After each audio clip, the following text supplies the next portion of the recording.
Welcome back to Hot Stove, presented by the General Insurance.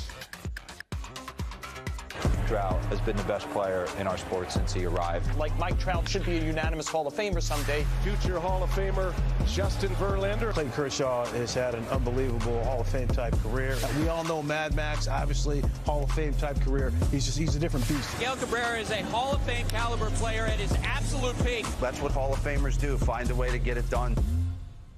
Well, with all the talk these days in baseball about the Hall of Fame reveal, and we'll have it live on January 24th here on MLB Network, there is another sub-discussion, and that's of the current players not yet eligible because they're still in the midst of their careers who are bound for Cooperstown, headed to that hallowed ground on that Hall of Fame trajectory.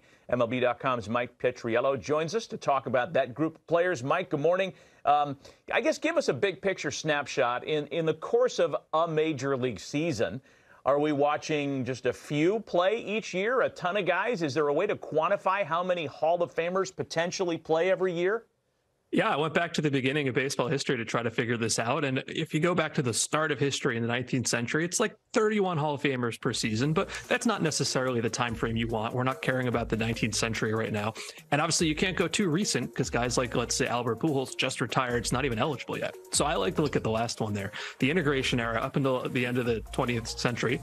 And you have about 38 guys per season. Let's call it 40 because we like round numbers. But the trick there is there's more teams now. There's more players now. So the fact that that number has not increased kind of shows we're not inducting enough Hall of Famers. But that's where you start. About 40 per season is what you can expect. I mean, there are guys right now that we can say, no doubt, many of them first ballot, Trout, Verlander, Cabrera, obvious choices, right? But if there's another tier, if you will, another layer of guys, would it start with, say, Joey Votto? Because for me, he's a Hall of Famer, but I don't know that that's the case for everybody if his career ended today. And there's still some more years left for Joey. I think that's right. I looked at it and I said there's 5 absolutely no doubt slam dunks, like the guys you just said, Kershaw as well. And then I think there's 2 guys who've had really distinguished careers. They're nearing the end. And you have Zach Greinke, who's unsigned but said he wants to play this year, and Joey Votto.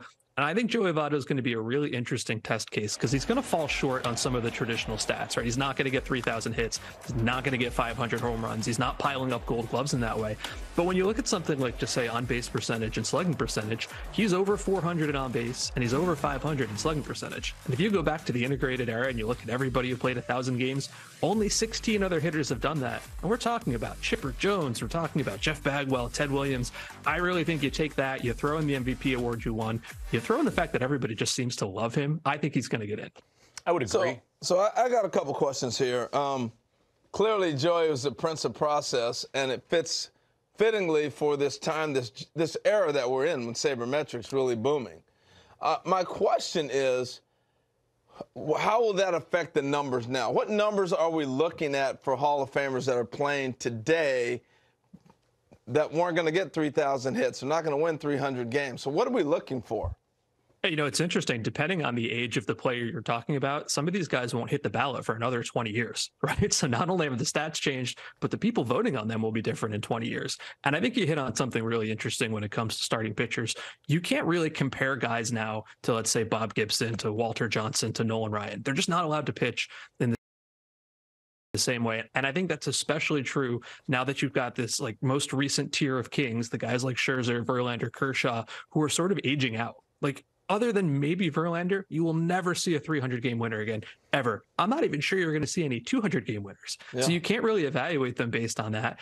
And I think you're even going to have a tough time just looking at it in terms of wins above replacement, because that's a counting stat, and these guys just don't pitch as much. Yet at the same time, you can't possibly say, well, we're never inducting another starting pitcher, right? We're going to have to come up with new ways to evaluate them compared to the guys that they've played with, their contemporaries. And I think it's going to be about, per batter dominance, maybe, on base percentage, that kind of stuff, and not just total counting stats, because they'll never compare. It's a different sport. Well, and that conversation starts now, because we are going to be in this for a while. The other thing I find real interesting, too, with the time that we're in, is the contracts. Harper's 13-year contract. You got Machado's got a long contract. When guys get long contracts and they're productive, and I think both those guys will end up being Hall of Famers anyway, but if you take some guys and you give them a long contract, what that does, it gives you opportunity to play and perform.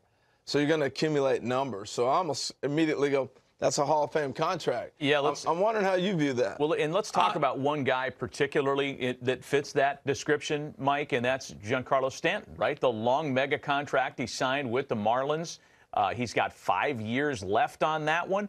Almost 400 homers already. If you extrapolate, 25 homers per year is a pretty reasonable ask over the next 5 years. That puts him in the 500 home run club, which gives you a pretty good shot at Cooperstown. Yeah, I think that's right. I actually think for some of the guys with the long contracts, it'll hurt them. Like if Andruw Jones had just retired at 30, he's probably a Hall of Famer right now instead of continuing to play negatively. But when it comes to Stanton, he's struggled so much over the last couple of years. He's been hurt a lot, hasn't really played that much. I think if you were to ask most people, does he feel like a Hall of Famer? They would say no. And the wins above replacement, those kind of stats won't be there. And yeah, Matt, as you just said, he's not that far away from 500. And if you look at the guys who've hit 500, there's only 28 of them who've ever done it. 21 of them are either in the Hall of Fame or will be soon. Pujols and Miguel Cabrera. The only guys who've ever hit 500 and have not made it into the Hall of Fame are the guys we associate with the PED era. So if Stanton gets there, you look at his outstanding postseason performance on top of that, 11 more home runs. I think he's going to get in if he gets to 500, which is 25 home runs a year for the next 5 years. It's not out of the question. And he'll be one of the rare guys of that time that are going to reach 500. That's another thing that's not going to happen. It's a reasonable ask, too. I mean, it feels like 25 homers a year for the next 5 years is something that this guy could do before the All-Star break, given his skill set. I want to hit you on one other player here, another very interesting case, and that's Jacob deGrom. When healthy, and we know we have to put that disclaimer in front of Jake all the time, unfortunately, otherworldly. You're talking about Maddox-like profiling from a pitcher's slash line perspective. But are there enough innings there? Has it been a long enough sample size of a career? And you can go into the Koufax comp if you want here. Where are you on Jake?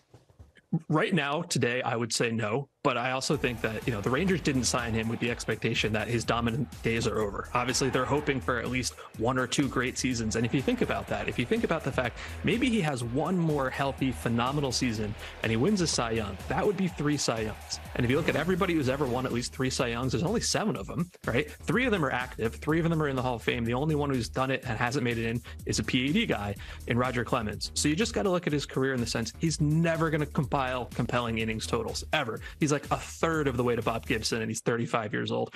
But if he gets that third Cy, that's almost a guaranteed entrance.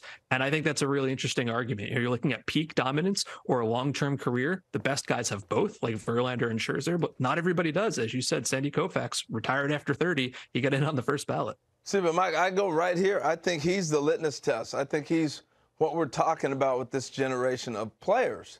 He's not going to get the innings. He's not going to get all these other things that we're talking about. And he's not going to get the wins. But that is also a generational reason that he's not going to. So I think he's the line that you say, let's move forward from deGrom, because Verlander, Scherzer, those guys are the end of the big compiler of innings for me. And I'm saying deGrom is that standard of the next group. Just a thought. Yeah, I think a little bit. I don't think any other pitcher today is ever going to be as dominant as deGrom is. Like, let's say Garrett Cole, for example. He's going to have way more innings, way more wins, all of it than deGrom is. Has he ever been quite as dominant on a per inning basis? I don't think so. My guess is they probably both get in at some point. Yeah. It's an interesting conversation. And, Mike, we appreciate your insights and sharing some of this with us. We tend to think this way more so in January than we do in other months for obvious reasons. 2 weeks away from the Hall of Fame announcement on MLB Network. Mike, thanks. Mike Petriello from MLB.com. We're going to take a break. Perhaps on a Hall of Fame track is White Sox right-hander Dylan Cease. We'll talk to a man that managed him in the minors and is still down on the farm when Harold and I take a visit with Justin Jershely coming up next.